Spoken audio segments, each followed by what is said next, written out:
సంవత్సరాల తరబడి ఎన్ని మందులు వాడినా మీ మోకాల నొప్పులు తగ్గట్లేదా? ప్రాణ పెయిన్ క్లినిక్ లో అత్యాధునిక చికిత్స.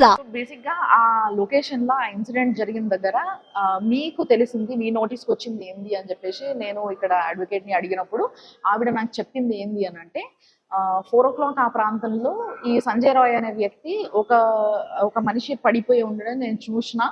ఈ విషయం తర్వాత సిబిఐ విచారణలో ఆయన చెప్పడం మొదలు పెట్టిండంట ఈ విషయాలన్నీ కూడా. అక్కడ పడిపోవడం చూసిన, కానీ నాకు భయం వేసి నేను పారిపోయి వచ్చేసిన, నాకు ఏం చేయాలో అర్థం కాక. బట్ ఎవరికి నేను చెప్పలేదు, ఇట్లా అక్కడ ఒక అమ్మాయికి ఈ పరిస్థితిలో పడింది అన్న విషయం ఎవరికి చెప్పలేదు అని చెప్పేసి ఆయన చెప్పిండంట. దాని తర్వాత మరి ఎవరు మొట్టమొదట అసలు బాడీని చూసింది అని అంటే ఎవరో సెక్యూరిటీ గార్డ్ చూడడం జరిగింది అని చెప్పేసి చెప్పిండ్రు.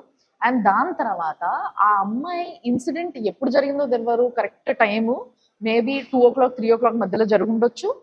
బట్ 4 గంటలకి సంజయ్ రాయ్ చూసిండు అని అంటే తర్వాత ఈ నెక్స్ట్ 2 hours లా చాలా మంది చూడడము, ఒకరినొకరు పిలవడము, అందరు వచ్చి చూడడము, స్టాఫ్ వాళ్ళు వీళ్ళంతా వచ్చి చూడడం, ఇదంతా జరిగిన తర్వాత 6 o'clock కి అంటే 4 గంటలకి సంజయ్ రాయ్ చూసినట్టు నిజమైతే, లేదా 4 గంటలకి సంజయ్ రాయ్ అటెంప్ట్ చేయడం నిజమైనా కూడా 6 గంటలకి స్టాఫ్ మెంబర్స్ ఎవరైతే చూసిర్రో 5-6 గంటలకి అప్పటికి కూడా ఆ అమ్మాయి ఇంకా బతికే ఉందంట.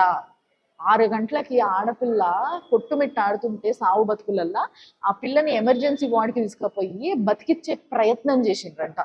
బట్ ఆ అమ్మాయి బతకలేదు. ఇక్కడ అసలు ప్రశ్న ఏంది అంటే, బతికిచ్చే ప్రయత్నం నిజంగా చేసిండ్రా, లేకపోతే ఏ విధంగా అయితే ఎవిడెన్సెస్ ని ట్యాంపర్ చేసిండ్రో అట్లా అమ్మాయి బతకపోవడమే బెటర్ అని చెప్పేసి నెగ్లెక్ట్ చేసిండ్రా అనేది కూడా ఒక పెద్ద ప్రశ్నగా మిగిలింది ఇలా. అండ్ దాని తర్వాత ఆ అమ్మాయి బతకకపోగా ఆ అమ్మాయిని తీసుకుపోయి 3rd floor లో ఇన్సిడెంట్ జరిగితే ఎమర్జెన్సీ వార్డ్ నుంచి డైరెక్ట్ 4th floor కి తీసుకుపోయి అక్కడ మళ్ళీ పండబెట్టడం జరిగిందంట.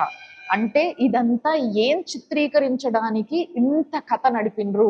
అక్కడ ఉన్న కొలీగ్స్ కావచ్చు, అమ్మాయితో కలిసి పనిచేసిన వాళ్ళు కావచ్చు, లేకపోతే హైయర్ అఫీషియల్స్ కావచ్చు, ఎవరెవరైతే ఆ ఇన్సిడెంట్ లో హ్యాండ్ ఉందో లేకపోతే ఐ ఎవిడెన్స్ ఉందో, వీళ్ళందరూ కూడా అసలు ఏం క్రియేట్ చేయడానికి ట్రై చేసిండ్రు అనేది ఒక పెద్ద ప్రశ్న.